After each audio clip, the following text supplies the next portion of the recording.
Sir నమస్తే sir. నమస్తే. Sir ఇంతకుముందు మీరు ఒకసారి చెప్పారు, అంటే ముహూర్తాలు చూసుకోవాలి, ఓ 4 పెట్టుకొని సంఖ్యాశాస్త్ర నిపుణుల దగ్గరికి వెళ్ళి ఏ డేట్ కూడా కొంచెం మ్యాచ్ చేసుకొని చూసుకోవాలి అని చెప్పారు. ఓకే, బాగానే ఉంది. బట్ ఏపీలో నైట్ మ్యారేజెస్ అవుతాయి, ఇక్కడ తెలంగాణలో డే మ్యారేజెస్ అవుతాయి. సో ఇందులో ఏది బెస్ట్ అని ఎలా తెలుస్తుంది సార్?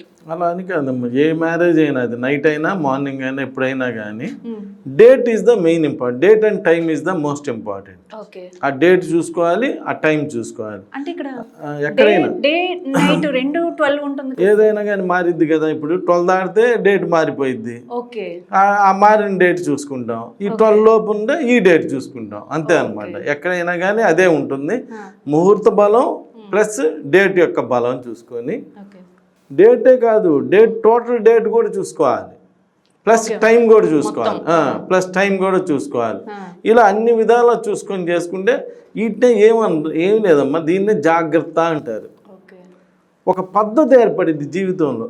ఎలా పడితే అలా చేస్తే దానికి, అలా పడితే అలా చేసిన దానికన్నా చూసుకొని చేసుకునే దానికి ఒక పద్ధతి ఏర్పడింది.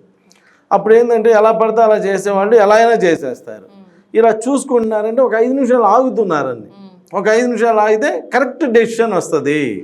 అలా ఆగి జాగ్రత్తలు తీసుకుంటే కరెక్ట్ డెసిషన్ వచ్చి కరెక్ట్ నిర్ణయాలు తీసుకుంటారు అనేది మన ఉద్దేశం అనమాట. ఏం లేదు, ఇంతకుముందు ఏం చెప్పేవాళ్ళు, కోపం వచ్చినప్పుడల్లా ఒక 10 నంబర్లు కౌంట్ చేయమంటే ఆ 10 నంబర్లు అయ్యేలోపు ఈ కోపం యొక్క పవర్ తగ్గొచ్చు, తీవ్రత తగ్గిపోతుంది. అదే అనమాట. అలానే ఏదో ముహూర్తంలో కానీ అని చెప్పి చేసేయకుండా ఇలా కాస్త ముహూర్తం చూసుకోవటం అని ఇవన్నీ కొంచెం జాగ్రత్తలు తీసుకుంటే ఆ పేరెంట్స్కి కూడా ఆ వర్క్ ఏదైతే చేశారో వాళ్ళకి కూడా మంచి ముహూర్తంలో పెళ్లి చేసుకున్నాం, మనం అన్ని జాగ్రత్తలు తీసుకొని చేసుకున్నాం కాబట్టి మనకు మంచి జరుగుద్ది అని ఒక positive satisfaction and positive thinking కూడా ఉంటుంది అనమాట.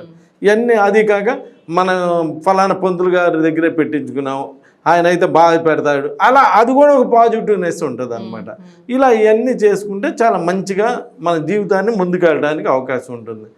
కర్మబంధం ఎక్కడా ఎవరిని వదలదు, కానీ ఇవన్నీ చేసుకుంటే ఏంటంటే ఆ కర్మ యొక్క ప్రెజర్ తగ్గింది. అది. నమస్కారం. ధన్యవాదాలు. నమస్కారం.